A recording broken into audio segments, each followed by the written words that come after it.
We're mostly like a financial podcast. It's sort of where we're coming from. And you've claimed before that Breaking Bad did not make you a millionaire. No, not even. Not even Right. close? I've paid more in taxes than I got from Breaking Bad. How is that possible? It's just the name of the game with it. Like, young kid, like I didn't really see a lot of I had a big team at one point, and I was traveling the world doing stuff, and mostly my team, I was paying to keep my career going. Oh, I see. Like I was paying to keep pushing forward and to keep doing that, and everything went back into the business. So as far as excess. Did you have the Coogan account as a kid? So it was that was going in there. Yeah, but not even close to triple digits.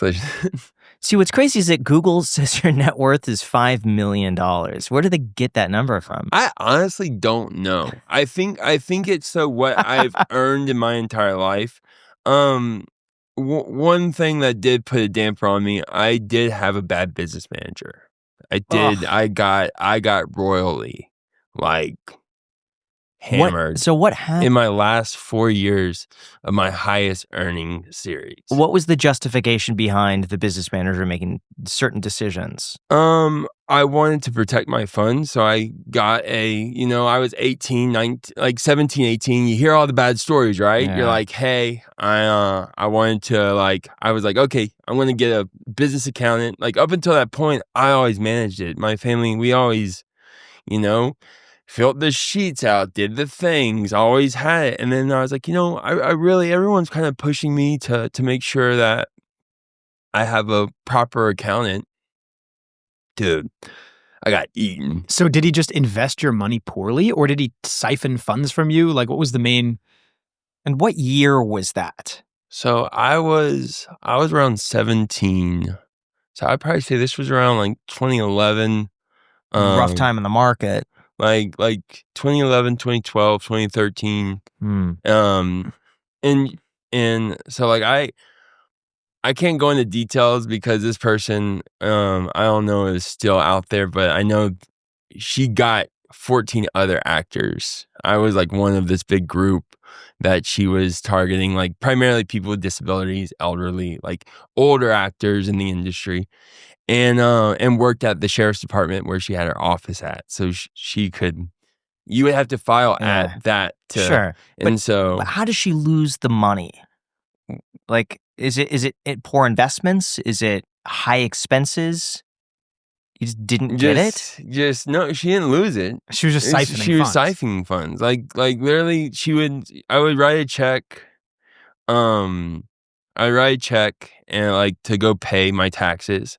And instead of her using it to pay my taxes, she would send me a fake filing of taxes and take that money. And so at the end of the day, though, it's my negligence. So regardless with that, the IRS doesn't really care about you. They only care that you make sure that you are paying it. And anyone else that handles that is your fault because you did not do your due diligence. Is she still working today, or is she in jail? She's around. That's what happened to the guy. I'm blanking It's on very her name. common. It only took me 10 years to pay it off. 10 years to pay off your taxes? It was a rough thing. But it was a lesson learned. And it's I've always been very savvy in my finances. I was treasurer for my organization for 8 years, and we've always done well. And I've always been very good about it. And, I look at it as a blessing, and a curse. But it gave me knowledge that no one has. Steve Harvey had the same thing happen to him. Yeah. Same thing. He was paying his accountant. The accountant would cash the check, and then he would just get a fake receipt. A fake receipt. Yeah, they just make a mock of it. It all looks legit, and they're like, here you go.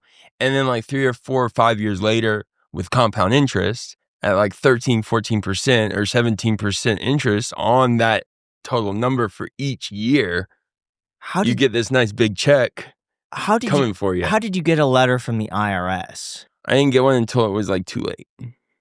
Like, yeah. Did people show up at your house? No, I have attorneys and stuff that I've like, cause I work, I'm on top of stuff. But I wasn't on top of that.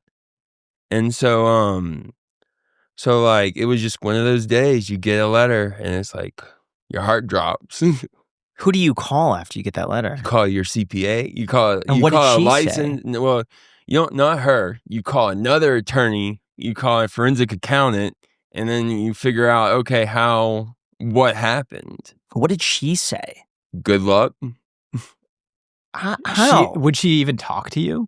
I mean, it was it was really, really complicated. Like so I was young enough to really be able to I cut her off. I canceled the accounts. We shut down the system. We shut down the bleeding. And luckily I immediately was like, hey guys, like we're good. Let me go. I'm just going to go work for the next however long to pay this off. And so there were 13 others. I actually want to make a show about it. I've actually been writing a show on this called, I'm not even going to mention it yet. How do you not go after her criminally? Well, when the same person that you're trying to go after criminally is the same person you have to report the criminal filing to. Couldn't you report it anywhere else? State of California, you have to do it in the area that she's licensed in. Couldn't you just have a lawyer do it on your behalf, and it's going to be filed? I mean, I'd be going after for tens of thousands of dollars, which you don't have at that point.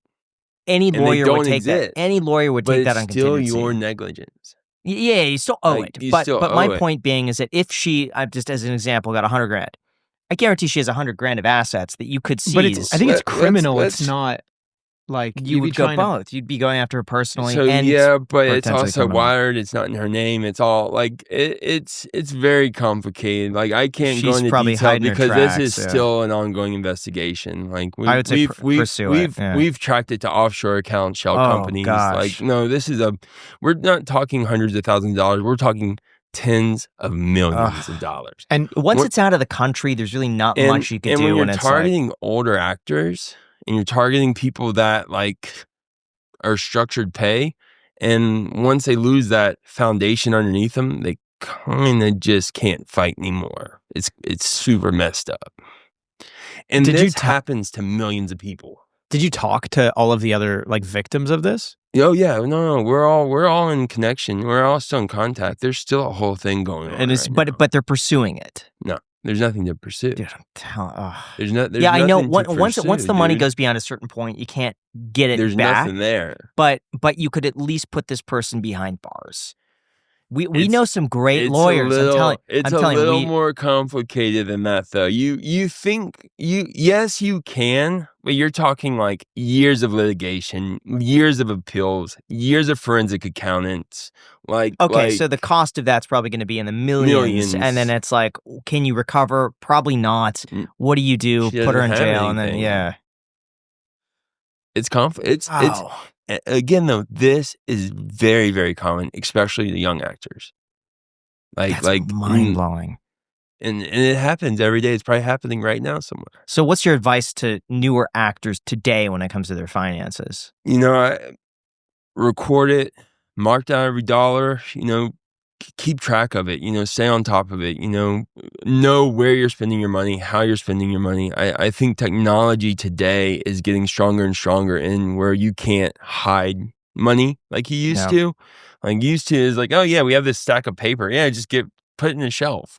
No one's gonna find it. Now today it's more digitized. I mean, again, I do my best. I'm a fairly frugal person. But like it's really about just knowing where your money's coming in and where your money's going out. And once you have those two basic things down, there's more learning, but if you know where every dollar is going. Yeah. Like I can tell you where every dollar that I have goes. Like down to how where it came in to where it's going.